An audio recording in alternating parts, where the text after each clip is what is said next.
Bellator 228 live on the zone, emanating from the Forum in Inglewood, California. We closed out the opening round of the Bellator Featherweight World Grand Prix. Daniel Weichel squared off with Saul Rogers.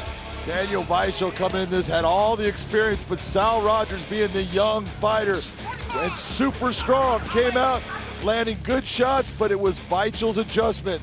Hits Rogers with that hand. Look at him go, stanky leg on him.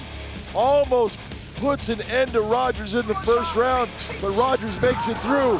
But then it was Weichel and those adjustments that he made, it just slowly and systematically picking Rogers apart in this fight, putting on a demonstration of his technical skills, and taking a beautiful unanimous decision victory from Sal Rogers. Daniel Weichel joins the Elite Eight. Who will join him? Darrion Caldwell or Henry Corrales?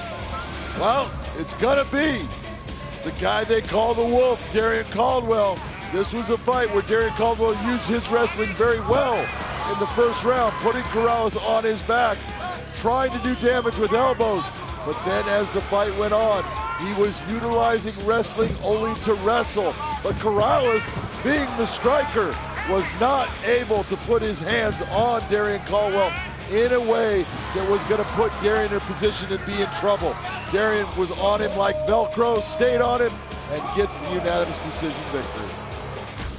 Next up, we saw the undefeated A.J. McKee meet the battle-tested Georgi Karakhanyan. Karakhanyan with all that experience, but we talked about how special AJ is. Watch the left hand, boom, it hits, and then the left hand right there puts a finish to it. 8 seconds. McKee in 8 seconds. Isn't that like a rodeo ride? Second fastest knockout in Bellator MMA history. He remains unbeaten, improving to 15-0.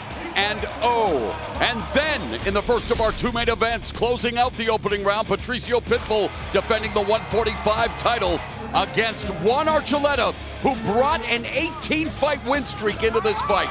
He did, and he went after Pitbull with everything he had. He kept trying to create angles. He kept going after him with all kinds of different attacks, but it was just the solid game of Patricio Pitbull.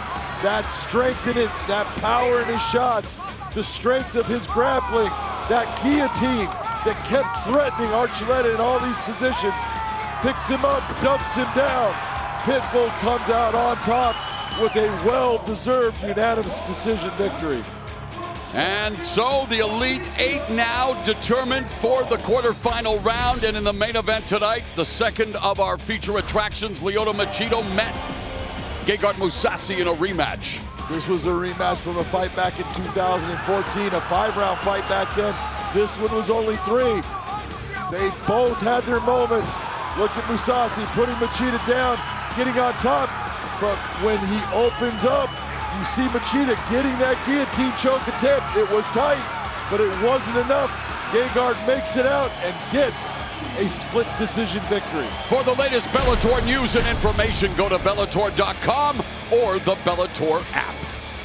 The welterweight division is stacked in Bellator. I'm not coming in there to play any games. I'm coming to bring the monsoon.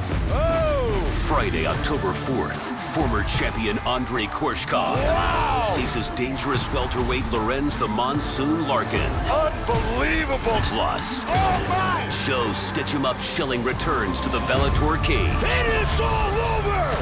Bellator MMA, live Friday, October 4th at 9 on the new Paramount Network.